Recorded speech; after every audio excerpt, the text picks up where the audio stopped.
We are, folks. It is Monday, the 26th of April, and I'm Tom Young. We're here for Money Shifts, podcasts, and Facebook Live, and we're here to change your life. We're here to make a difference. We're here to help you find the road less traveled, which is the book going to be for May. I'll talk a little bit about that today as we finish up. But today's topic is going to be habit number 7 in Covey's book, The 7 Habits of Highly Effective People. And today is habit 7, which is sharpen the saw. Interesting. It's what I talk about all the time. As we get started, we start every day with prayers. We start with prayers for everybody because everybody at this point has been impacted in some way by COVID, the China virus. I don't know where that came from or where it's going. We have to be diligent. We have to be healthy. And that's an important equation in this thing. Our prayers go out to everybody. Our prayers go out to people, everybody who has lost loved ones because of this pandemic and what's going on. We also pray for those who have been lost, that the Lord above would open his arms and gather them into his heaven above, into his kingdom. In Jesus' name we pray. You know, folks, this is really all about the big picture. You know, when I talk about the big picture, it's about everything. You know, I've talked about usdebtclock.org. If you haven't gone there, you need to go there and do some research. You need to study that site. That is the CBO, the Congressional Budget Office picture that is created. And again, they are the CPAs of the federal government. They are not political in any way, as far as I know or can tell. But you need to study that site. There is a huge message in that site of where we're headed.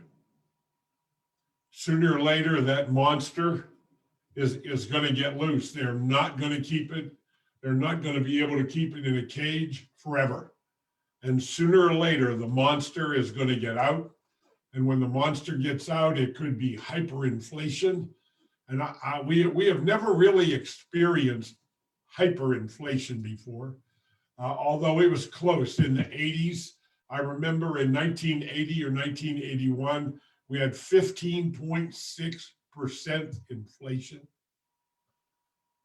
It was crazy during the decade of the 80s because interest rates skyrocketed, and prime interest rate in 1980 was 21.5%. So if you were a business owner, and Nelson Nash, who wrote the book, The Infinite Banking Concept, he talked about owning a bunch of real estate at that time, and it was a line of credit, and the line of credit went to 23% interest on the debt. Don't say it can't happen again. We just don't know. But I do realize and know that the debt of the future is not going to just simply go away. How they are going to capture it, get it, I don't know, but it's going to be very, very unique in how this thing goes down in the future. So I really don't know about the future. All I can do is surmise is what's the worst case scenario in this picture? Well, people could lose their job. Things would get so expensive. Could you imagine a loaf of bread costing $10? I don't know. They talk about things like that. Gasoline at $5, $6, $7 a gallon. And if you think that can't happen, guess what? That's been happening in Europe for years. Their gasoline and petrol is that expensive over there. So I don't know. So let's get on with today's topic. Today's topic, the first thing today is I want to talk about the word for today. Interesting word, salvation. Preservation or deliverance from harm, ruin, or loss. A quote from William Arthur Ward: "A well-developed sense of humor is the pole that adds balance to your steps as you walk the tightrope of life." That's interesting. Do the people around you contribute to your joy, prosperity, and freedom, or do they contaminate them? Interesting question. Very interesting question. Life is tough. People are thrown all sorts of curveballs, extraordinary highs and debilitating lows, joy and happiness, pain and suffering.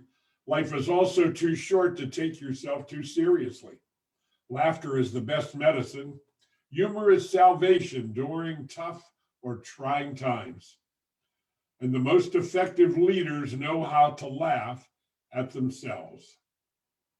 One of the pleasures of teaching children, especially young children, is that they constantly cause me to laugh and think as they see the world in different ways. I attended a number of different Catholic schools during my elementary years.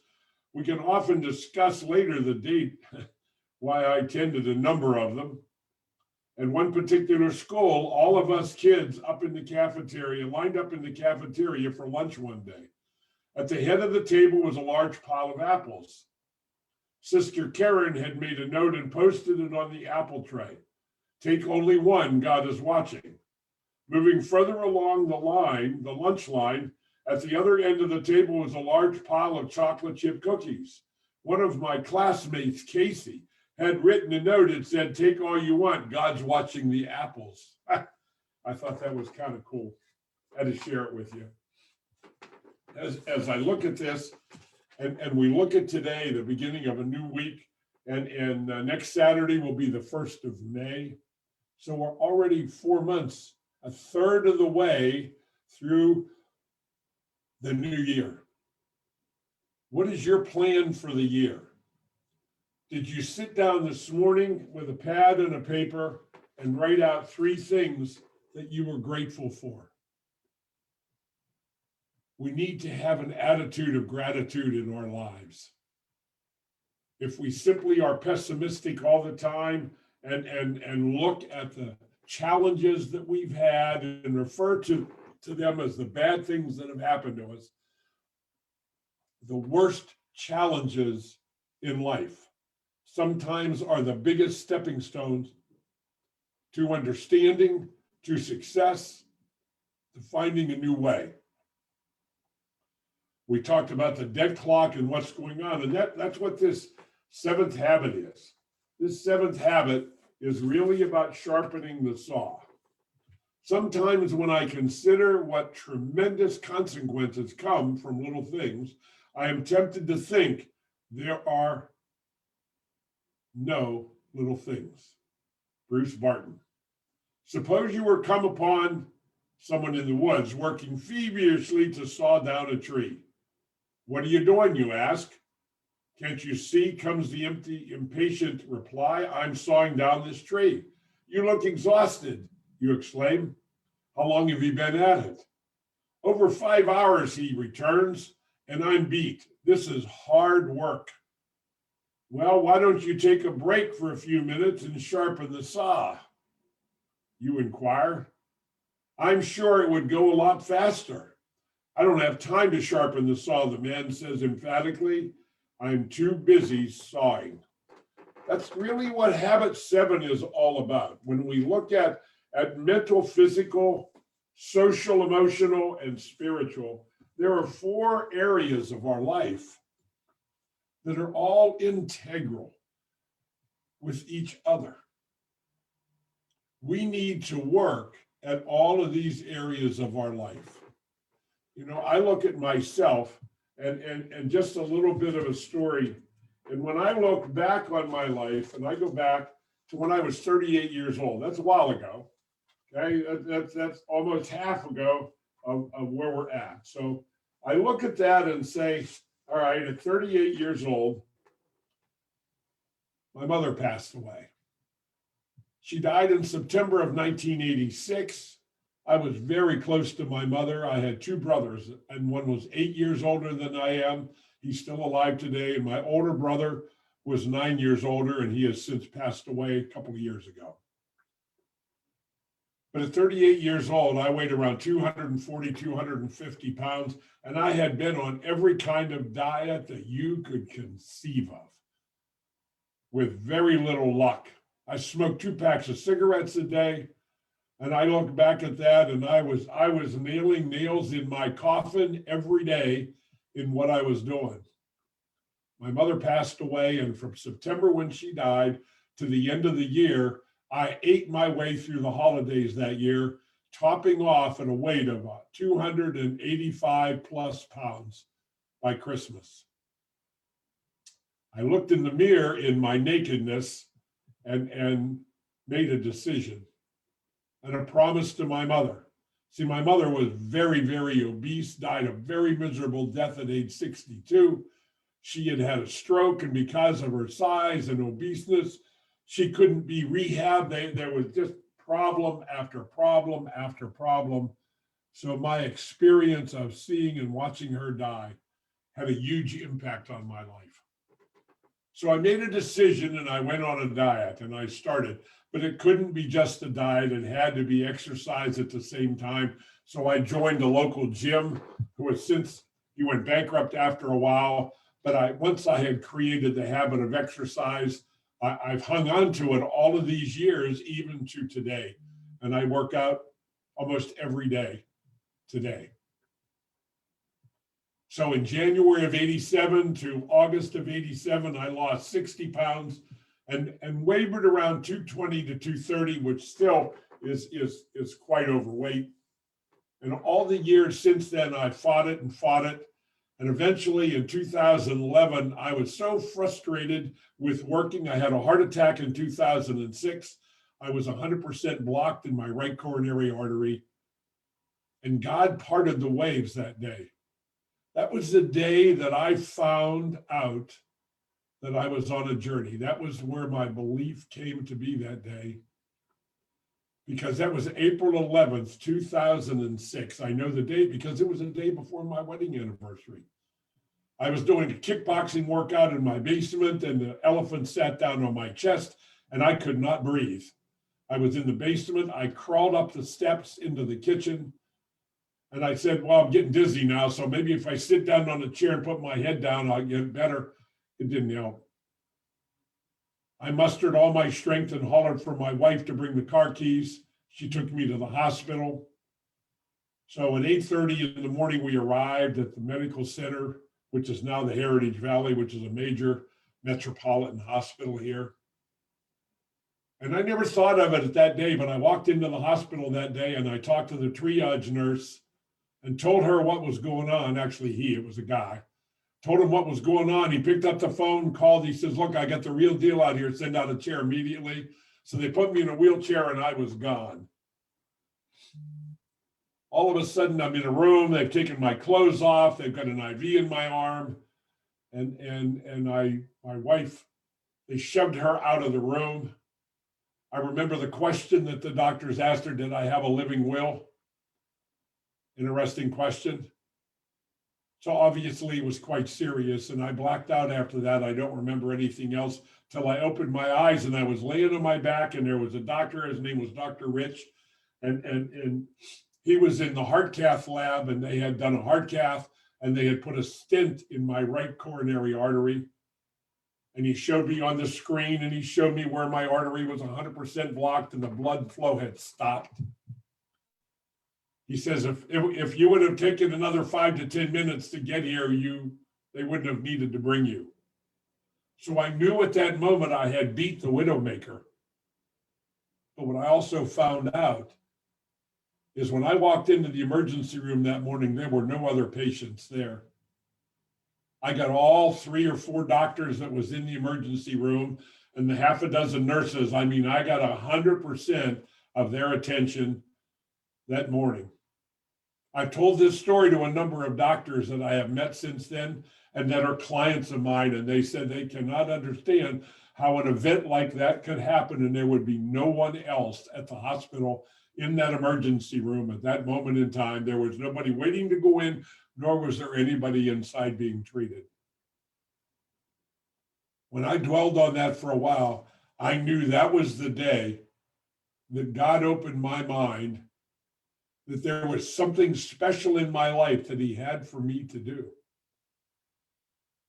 So I went through rehab, and I really, that was about the time that I really started to figure out this journey that I'm on today in changing people's lives by starting with changing the way people think.